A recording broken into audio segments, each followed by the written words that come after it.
Okay, in this video I'm going to show you how to do some of the scroll effects that are available within Adobe Muse. So at the moment I've just got a page which has a navigation menu at the top, has a text area, a couple of images and a text area below those images. If I do Command-Shift-E to preview in a browser, or Control-Shift-E to preview in a browser, what you'll see is that as we scroll, the text and the images just scroll off the top of the page in a normal sort of everyday manner that we would expect. But we can jazz this up a bit when we start to add scroll effects. So I'm going to add some scroll effects to these images. So I'm going to click on this image. By the way, you could do this with text as well if you wanted to, or you could even do it with a navigation menu. So any content that's on the page you can apply a scroll effect to, but I'm just going to concentrate on these images. So to apply a scroll effect, you need to select the image, come over here to the scroll effects panel window. If you don't see it, you can go to the window menu and access it that way. So when I open up the scroll effects panel window, you have these different tabs that are available, but we're just going to focus on these two in this video. So this first one is to do with motion, so that's the movement of the image. So when I tick that on and switch on the motion, you'll see that we have these different options. We have initial motion and we have final motion. So what I'm going to do here is the initial motion, you can have the image coming in from the bottom, you could have it coming in from the top, you could have it coming in from the left or from the right, depending on which of these options you've chosen here.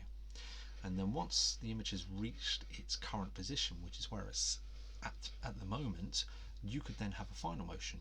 You can say that once the image comes in, gets to its point where it is now, what happens to it if the user keeps scrolling? Does it then go off the page? Does it go down and drop off the page? That would be the final motion. So what happens to the image once it gets into place? So what I've got here is I've got it so that I want the image to come in from the left hand side.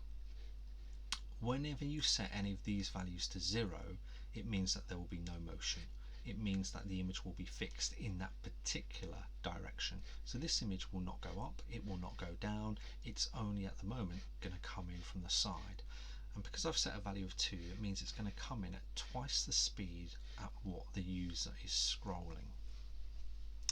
Okay, we then have this value here which represents this key point that appears. So whenever you add motion to your images or any of your content, you get a key point. And you can move that.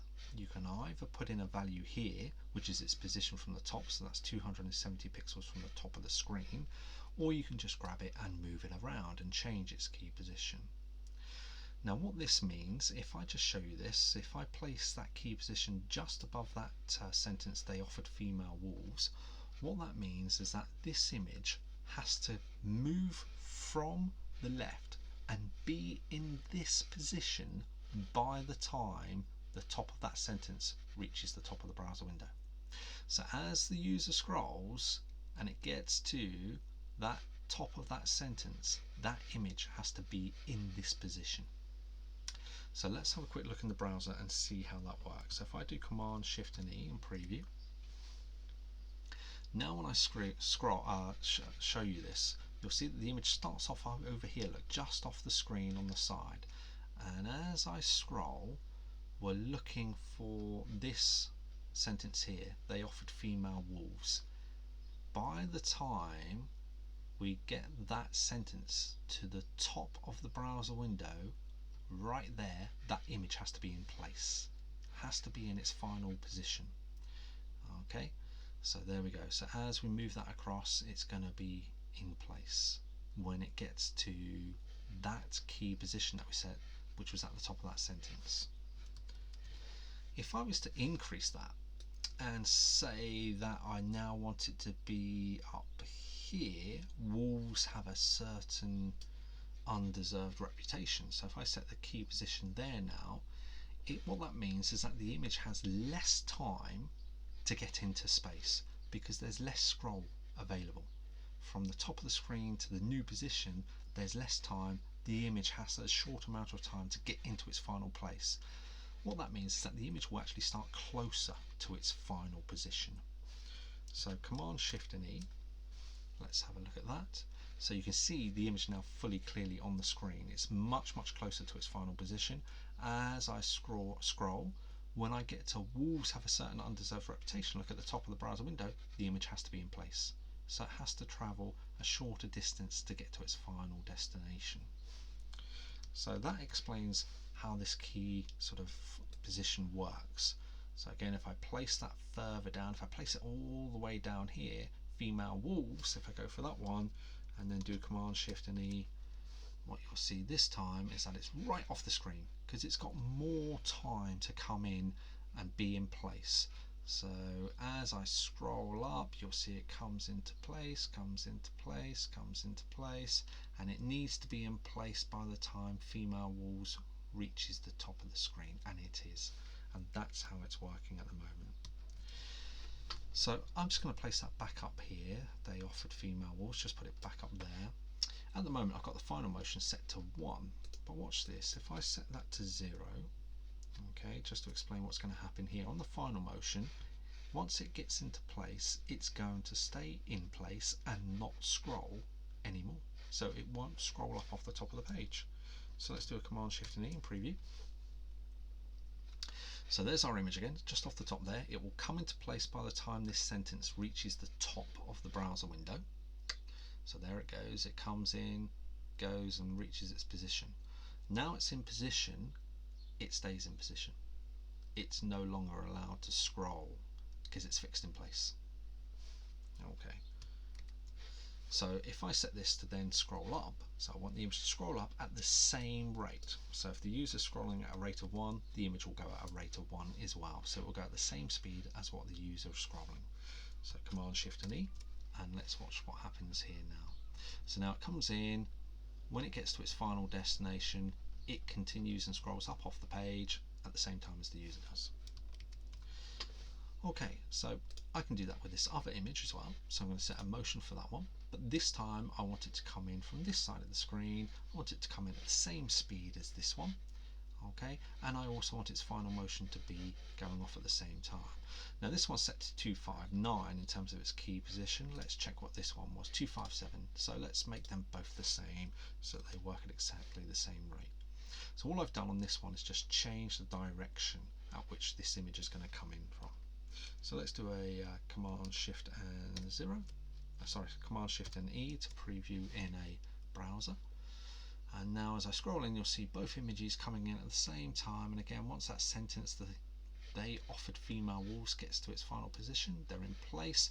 And then when they're in their final place, the final motion is for it to carry on and scroll up off the top of the page. So you have this kind of animated motion effect going on.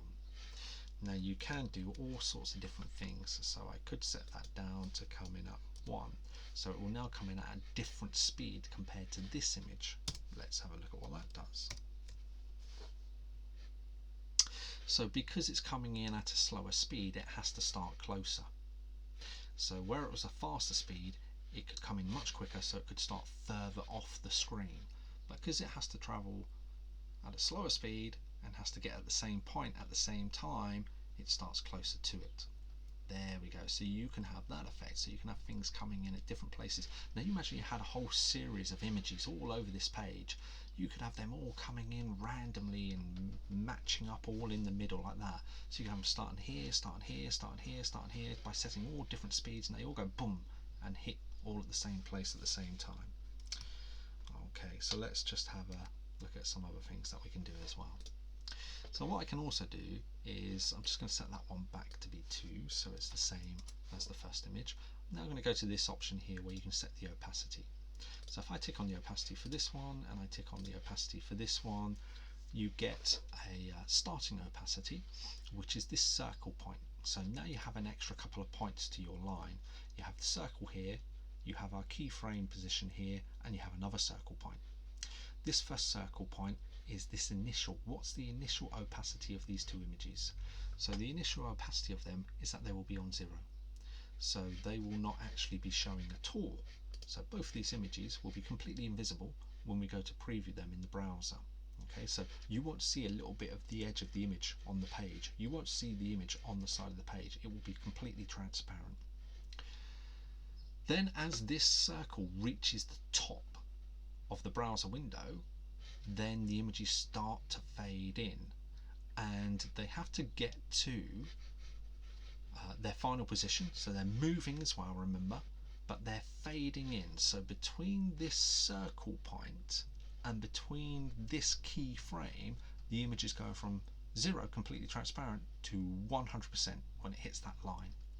And of course you can adjust all of this, so if you want it to be a very quick transparency, so for it to go in very quickly and go from 0 transparency to 100%, you just make that line very short.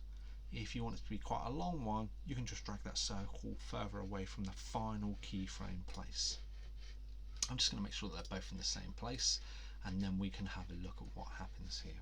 So Command Shift and E to preview in a browser. Okay, so as I scroll up, the images aren't going to start to appear, then they come in. So they start to come in where it's got the sentence here, but wolves have a softer, and that's where that little 0 circle was at the top there. So they start to come in, and they have to be at 100% when they hit their final motion position, which is there, the keyframe. Okay, where we had the keyframe at they offered female wolves, and that's how you can set the opacity. So the images are invisible, then they come in. There we go, just like that. Okay, and then you have another circle, so just below your keyframe. So this is where the opacity started to appear. They had to get to 100% by the time they hit this line, which is where they also had to be in their final position in terms of motion. Then you've got another circle here. Well, that's this one. That's fade position 2. So in other words, what do you want to happen once they've reached here, once they've got to their keyframe here? Do you want them to fade out again? Well, at the moment we've got it to 100%. So when it fades in, gets to its final position, it then stays at 100% because that's what we've set here. But watch this. If I now set this to 50% and do the same for this one at 50%, what will happen now is when we get to this first position, this first little circle here, it will be, remember, transparent. It will go through to be 100% here, so fully viewable, and it will also move between that position, between that circle and here, and come into place. But once it gets into place, it will then start to fade out down to 50%. So once this circle reaches the top of the browser window, it will be down to 50%, the image will be. So when we get down to female wolves, this last sentence, these images should be at 50% just before they disappear off the screen. Let's try that. Command Shift and E. So here we go, as we scroll and we get to the sentence but wolves, that's where our first circle is right at the top of that sentence. So here comes our images. They need to get to 100% and be in position by the time they offered female wolves hits the top. So there you go, that hits the top, they're in position, they're 100%, and then they will fade to 50% when female wolves, the scientists, have discovered once that hits the top, they're fading. Now they're at 50%, they will stay at 50% and then just scroll off the top of the screen. So a really nice way for you to add effects onto your web pages using these scroll effects that are available in Adobe Muse, and it's using the motion one and using the opacity, and it's all really about trial and error. It's all about moving these positions around, trying them out, seeing what you want them to do and having a play with them.